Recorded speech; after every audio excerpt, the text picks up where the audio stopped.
Hello everyone and welcome back to another video on the channel, and today we're going to be reviewing episode 5 of WandaVision, a recap and review because this episode was the longest episode so far, but also my favorite by a mile. Well, not by a mile. I've been loving this show so far, and people complaining about the pacing of what is revealed in this show and how it's being revealed and when it's being revealed. You all can just leave the show. Just stop watching if you're not liking it. Who cares about you people? Because those of us who are loving how this thing is unraveling so beautifully, just rave about it. Just love it like I have been. This show has been such a fun thing to talk about every week. So let's just jump right into the recap of the episode, and then we'll hit into some of my theories of what's actually going on and just my overall thoughts. So we start off yet again in the sitcom world, and I have to say, from last episode especially, I really missed the sitcom thing. I love the sitcom aspect of this show, not only because it recreates these sitcoms so perfectly. Now that we're in the 80s, I honestly don't know what sitcom they're riffing off of with that intro, but I missed the intro last week. I missed the commercial last week. I missed all these funny things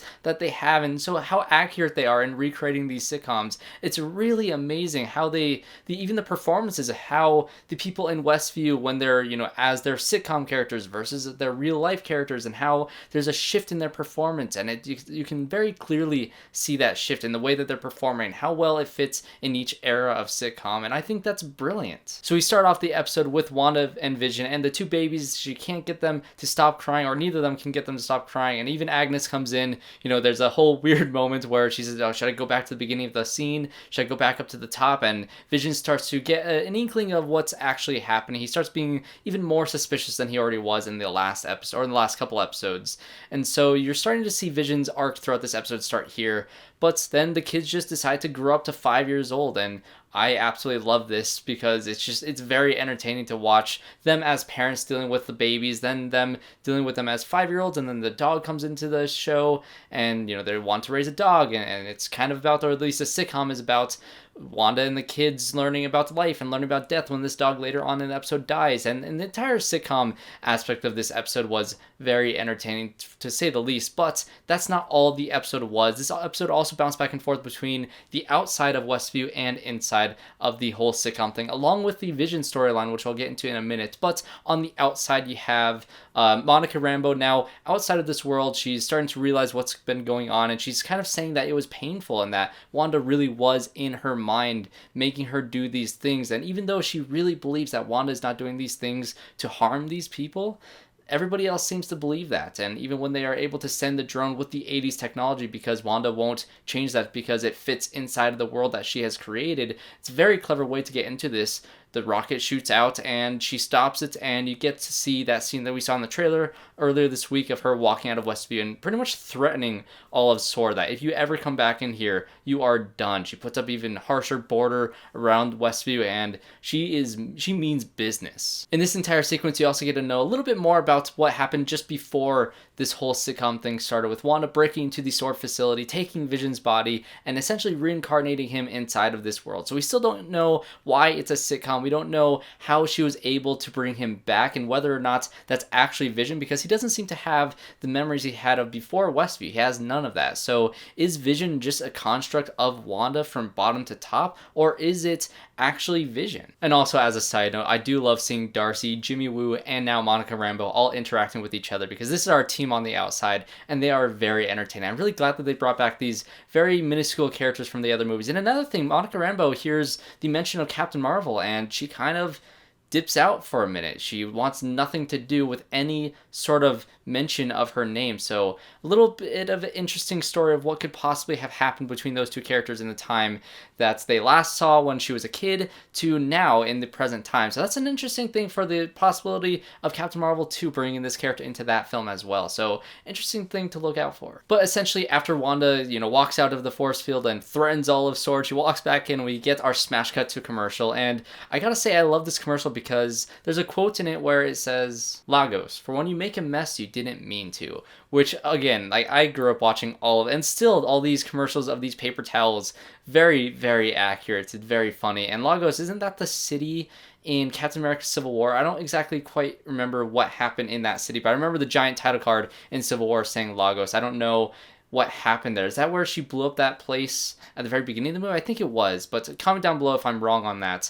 I'm not remembering everything perfectly right now because I'm still a little bit overwhelmed by the end of this episode. So you get back, you find out that the dog has died, and you get Vision sort of investigating what in the world is happening. You get that weird, creepy message from the outside of Westview on their computers that they have. Again, the 80s, very accurate, very funny jokes in terms of the computers and how Vision can speak to the computers like he speaks their language because he is a computer essentially. And then in a really creepy and unnerving scene, you get to see Norm break out of character and talk as his real self and desperately trying to get Vision to tell him where his family is, what's going on, to get Wanda out of her head. He seems very desperate. And again, that shift between his real life character and the sitcom character was seamless and just, it blew me away. His performance in that one scene was really great. And same thing with Agnes in this entire series. I'm really curious to see what her role is in the grand scheme of things as well. And before I get into the ending, I wanted to mention a couple things that I found interesting to know is the fact that she's rewriting reality, and the pants that Monica Rambeau was wearing inside of Westview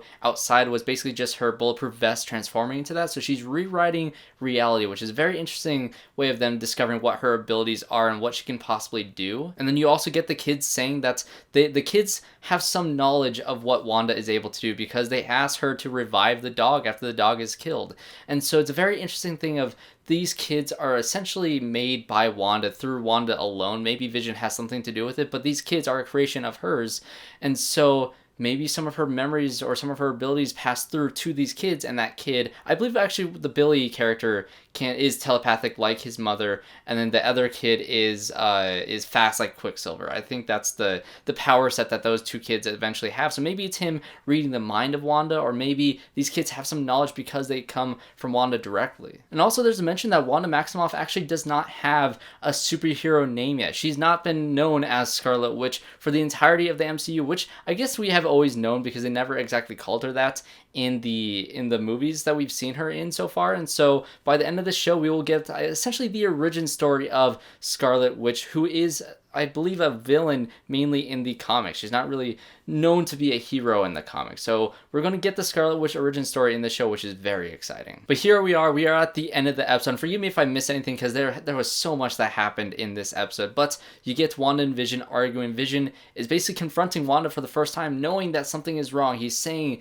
that he can't remember anything. Can you control him like she's controlling everybody else in the entirety of Westview? And he's figured these things out. And I honestly wasn't thinking that he would figure out all these things so quickly. I thought it would be a lot more dragged out, but this show is not really dragging things out when it comes to this aspect of things. You're finding stuff out now much more quickly than you were before, and having those first 2 episodes being a full sitcom, I get the complaints that maybe is a little bit slow, but it really does set up, and Marvel's having fun with those first 2 episodes, but now we're in the meat of things, and he's figuring things out really quickly, and Wanda tries to, cut him off by having the credits roll, and then the credits disappear and they're having this really heated argument. They get into almost a fight, and then the doorbell rings.